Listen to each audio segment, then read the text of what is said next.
The race between infection and injection is on. But immunising the global population against COVID-19 presents an unprecedented challenge. No one's ever tried to vaccinate an entire planet as fast as they're trying to do it now.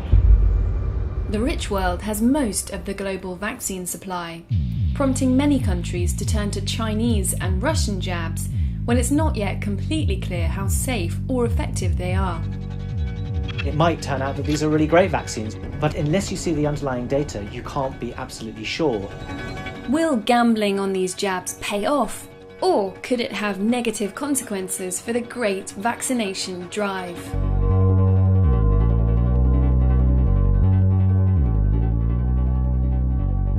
New mutations of COVID-19 are placing health systems under increasing strain. And the stakes are higher than ever in the global vaccination race.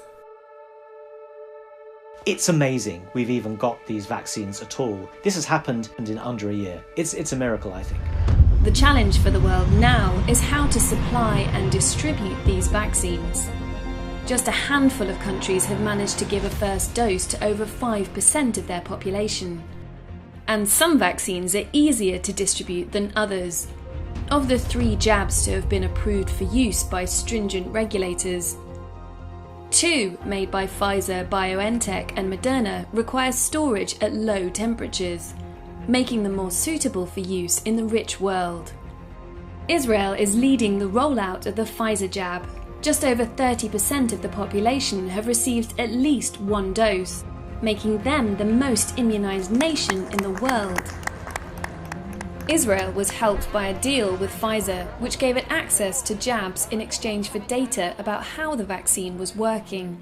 And the country's size and population density also helped. Israel's a small country, and distributing the Pfizer vaccine is easier when you can move it around without it heating up and spoiling. The third vaccine to receive authorization from stringent regulatory bodies offers hope of wider and faster distribution. Developed by AstraZeneca and Oxford University, it can be kept in a normal fridge. The AstraZeneca vaccine is the vaccine I think that most of the world will use. It's cheap, it will be plentiful, and will be made in lots of places around the world. But rolling out this vaccine poses 2 big challenges.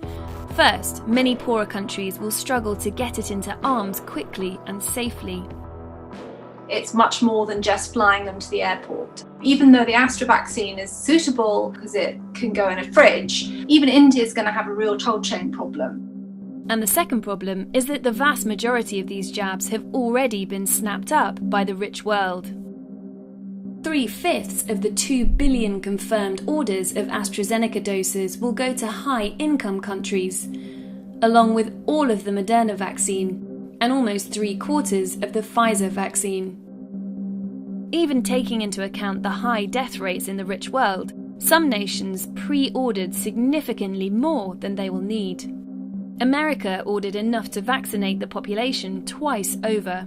The UK ordered enough to vaccinate the population 3 times.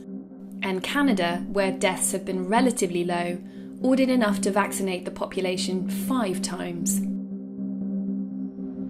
The Director General of the World Health Organization has dubbed this hoarding a me-first approach, which could increase suffering and prolong the pandemic. Rich countries ordered more vaccine than they need. They, at some point, are going to have to donate some of it. The question is, when are they going to donate? That is a political question and will depend on the mood of the countries involved. The good news is that there is a scheme to make sure lower and middle-income countries have access to jabs. It's called COVAX and works like a global vaccine buying club that allows rich countries to subsidise vaccines for poorer countries and pool demand to get better prices. Following his inauguration, President Biden was quick to announce America would join the group of 190 participating economies.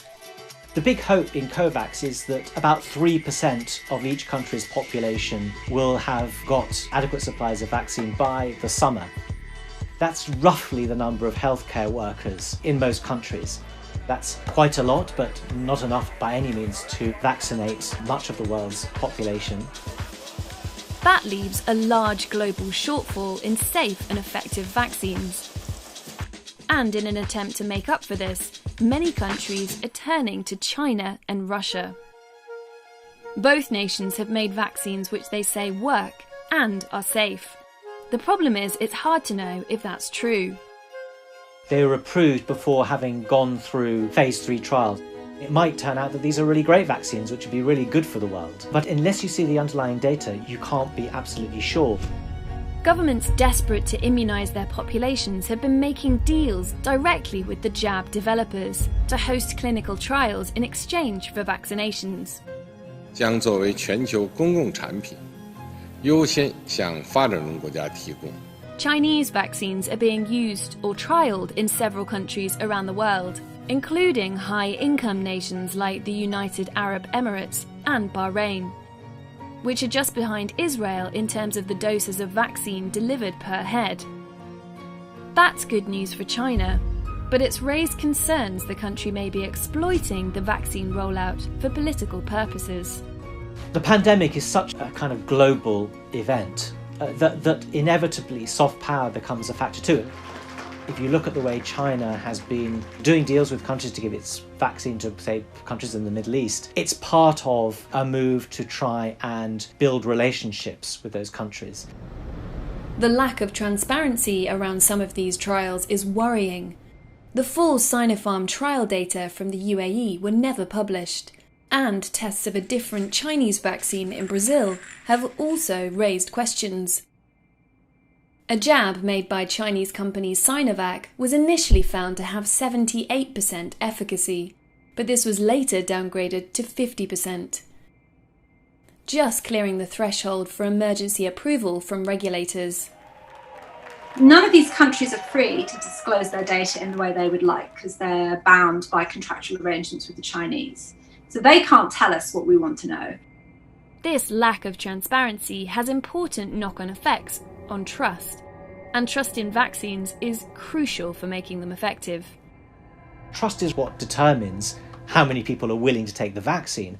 Maximum trust depends, I think, on maximum transparency. The vaccine rollout that has perhaps raised most concerns around trust has come from Russia. Сегодня утром впервые в мире зарегистрирована вакцина против новой коронавирусной инфекции.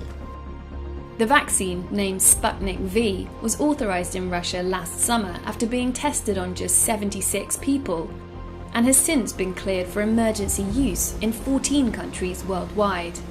It's no accident that the Russian vaccine is called Sputnik V, a reference to one of the great soft power triumphs of the Soviet Union in getting the first man-made object into space.